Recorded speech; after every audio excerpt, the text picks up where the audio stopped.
Welcome to the second part of our tutorial on coordinates. In our last tutorial, we learned about the two types of coordinate systems that you can use in AutoCAD.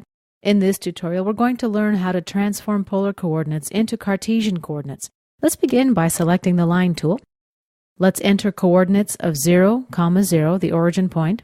Now let's enter our second point using polar format coordinates. We go to Settings, Settings again, Polar Format, OK, and OK. We're going to enter a location of 8 units, tab, and 30 degrees. Enter. Now right-click and enter to accept our line. Here we've got the polar and coordinate grids that I'd used in our last tutorial. As you see, the length of the line is 8 units. The theta, or angle, is 30 degrees. Once again, we're dealing with a right triangle. In order to locate the second point on the Cartesian coordinate system, we need to go back to our basic math lesson for a moment. As you remember from our previous tutorial, the 3 sides of a right triangle are the hypotenuse, the opposite, and the adjacent.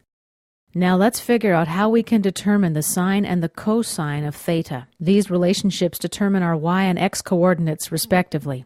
The sine of theta equals the opposite over the hypotenuse, or y over r. The cosine of the angle equals the adjacent over the hypotenuse, or x over r. From here, our x and y coordinates are going to be as follows. X equals r multiplied by the cosine of theta. Our y coordinate in the Cartesian system will be determined by this equation. Y equals r multiplied by the sine of theta. Let's begin by bringing in our calculator. It's on the Palettes panel of the View tab. If you don't see the dial pad, by the way, it may be collapsed. You're going to need to click on this button to expand it. Let's activate the cosine function. We need the cosine of 30 degrees multiplied by 8.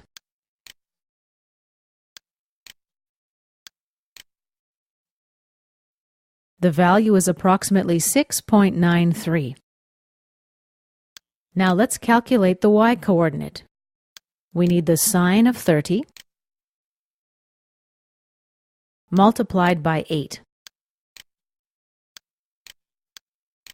The value is 4. And we're done. Our polar coordinate of 8, 30 is located at 6.93, 4 in the Cartesian system. There's a way that we can verify our findings. Let's move the calculator out of the way. We'll go to Settings now. And let's change back to the Cartesian coordinate system. OK, and OK. We click on the line, select this point, and we see that our value was correct. Let's do one more example. I'm going to create another line. Actually, let's change to polar coordinates first. Click OK, and OK. Let's specify the first point, 0, tab, 0, enter. And let's specify the second point, 7 and 150 degrees, enter, right-click and enter. Now let's bring back the calculator. First, let's get the x-coordinate. It's going to be the cosine of 150 multiplied by 7. 150.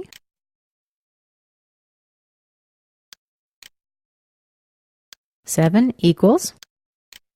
The value is 6.6 in the negative x direction. Let's get the y-coordinate now. It'll be the sine of 150 multiplied by 7. Equals, and our value is 3.5 units in the positive direction. Let's verify our findings by switching back to Cartesian coordinates.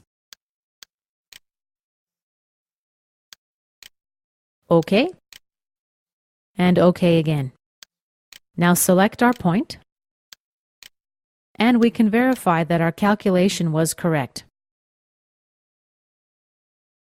This concludes our tutorial on the polar and Cartesian coordinate systems.